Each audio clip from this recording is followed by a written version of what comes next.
ঐতিহ্যবাহী সাংগ্রাই উৎসবকে বরণ করতে ব্যাপক উৎসাহ উদ্দীপনার মধ্য দিয়ে রোয়াংছড়িতে মৈত্রী পানি বর্ষণ, ঐতিহ্যবাহী সাংস্কৃতিক অনুষ্ঠান ও গুণীজন সংবর্ধনা অনুষ্ঠিত হয়েছে।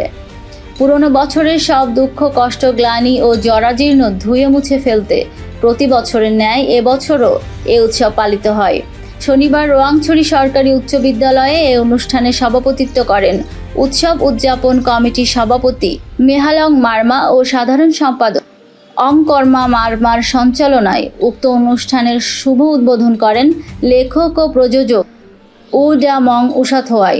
অনুষ্ঠানে প্রধান অতিথি হিসেবে উপস্থিত ছিলেন বান্দরবান জেলা পরিষদ সদস্য অ্যাডভোকেট ডক্টর মাধবী মর্মা। অতিথি হিসেবে উপস্থিত ছিলেন বান্দরবান জেলা পরিষদ সদস্য খামলাই স্নো, নাংফ্র খুমি রোয়াংছড়ি উপজেলা নির্বাহী কর্মকর্তা Saiful Islam, subzone commander captain Rasel, থানার ভারপ্রাপ্ত কর্মকর্তা মঞ্জুর আলম প্রমুখ। ঐতিহ্যবাহী সাংগ্রাই উৎসব প্রথম পর্বের অনুষ্ঠান শেষে প্রধান অতিথি ফিতা কেটে সাংগ্রাইয়ের মূল আকর্ষণ পানি খেলা বা জলকেলি উৎসবের উদ্বোধন করেন। এরপর শুরু হয় ঐতিহ্যবাহী পানি খেলা।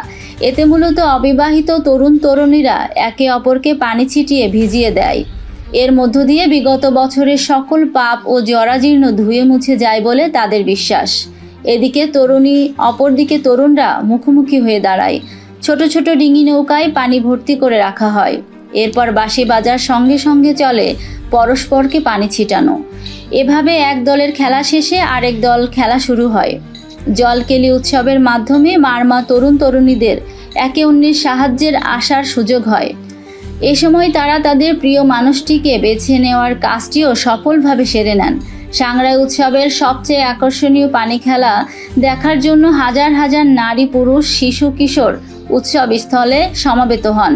সাংগ্রাই মূলত মারমাদের উৎসব হলেও এর সঙ্গে পার্বত্য জেলার বিভিন্ন জনগোষ্ঠী এমনকি বাঙালিরাও এতে যোগ দেয়।